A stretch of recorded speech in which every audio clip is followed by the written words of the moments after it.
Hello everyone, আশা করি সবাই ভালো আছেন। আজকে চলে এসেছি নতুন একটা বাঙালি রেসিপি নিয়ে, আর সেটা হলো সর্ষে পাবদা।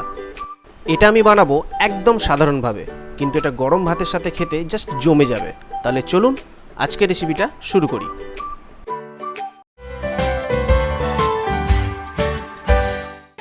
আমি আজকে নিয়েছি 10 পিস টাটকা পাবদা মাছ। মাছগুলোকে ভালো করে ধুয়ে পরিষ্কার করে নিয়েছি। এবার এর মধ্যে পরিমাণ মতো নুন এবং পরিমাণ মতো হলুদ দিয়ে ভালো করে মাখিয়ে নেব এবং ম্যারিনেশনের জন্য 10 মিনিট রেখে দেব।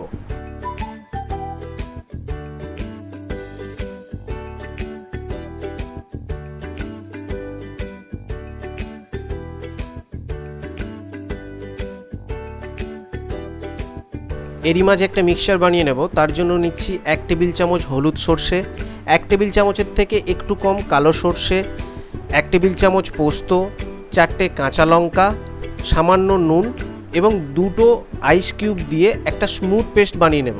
আইস কিউব দিয়ে সর্ষেটা পেস্ট করলে সর্ষেটা একদমই তেতো হয়ে যাওয়ার সম্ভাবনা থাকে না। এবার মাছগুলো ভাজার জন্য কড়াইতে নিয়ে নিচ্ছি সর্ষের তেল।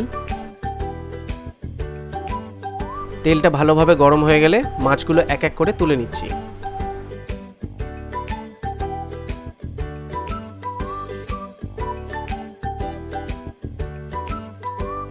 পাবদা মাছ খুবই নরম হয়, তাই 2 পিঠ মাছগুলোকে ভালো করে ভাজার পর যখন দেখব খুন্তি লেগে মাছগুলো একটু ছেড়ে যাচ্ছে, তখনই মাছগুলোকে তুলে নেব।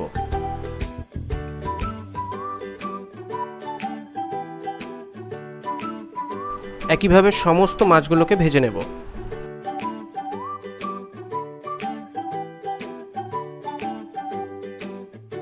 এবার বেঁচে থাকা তেলের মধ্যে ফোড়ন দেব। তার জন্য নিচ্ছি 1 চা চামচ কালো জিরে এবং 2টো কাঁচা লঙ্কা।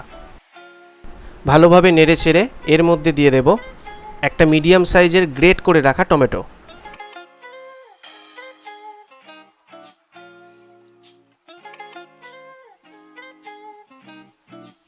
টমেটোটা ভালোভাবে গলে গেলে এর মধ্যে দিয়ে দেব আগে থেকে রেডি করে রাখা মিক্সচারটা। পেস্টটা দেওয়ার সময় অবশ্যই ফ্লেমটা মিডিয়ামে রাখতে হবে। হাই ফ্লেমে রাখলে সর্ষেটা তেতো হয়ে যাওয়ার সম্ভাবনা থাকে। এবার অ্যাড করছি 1 চা চামচ হলুদ গুঁড়ো ও 1 চা চামচ লঙ্কা গুঁড়ো। আগেই যেহেতু কাঁচা লঙ্কা দিয়ে মিক্সচার বানানো হয়েছে, সেই কারণে ঝালটা একটু বুঝে দেবেন। টেস্টটা একটু ব্যালেন্স করার জন্য এবার দিচ্ছি সামান্য চিনি। এবার গ্রেভির পরিমাণ বুঝে দিয়ে দিচ্ছি জল।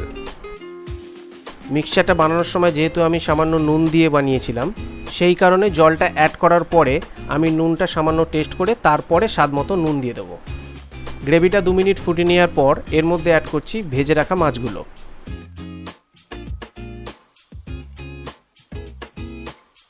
মাছগুলোকে গ্রেভির সাথে ভালোভাবে মিশিয়ে চাপা দিয়ে মাত্র 5 মিনিটের জন্য রান্না করে নিতে হবে।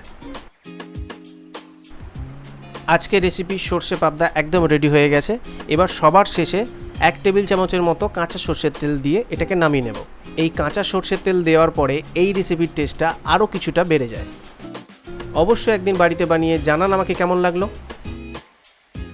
আজকের রেসিপিটা ভালো লাগলে চ্যানেলটি লাইক শেয়ার করতে ভুলবেন না, আর চ্যানেলে নতুন হলে চ্যানেলটি প্লিজ সাবস্ক্রাইব করে দেবেন এবং পাশে থাকা বেল বাটনটি অবশ্যই ক্লিক করবেন।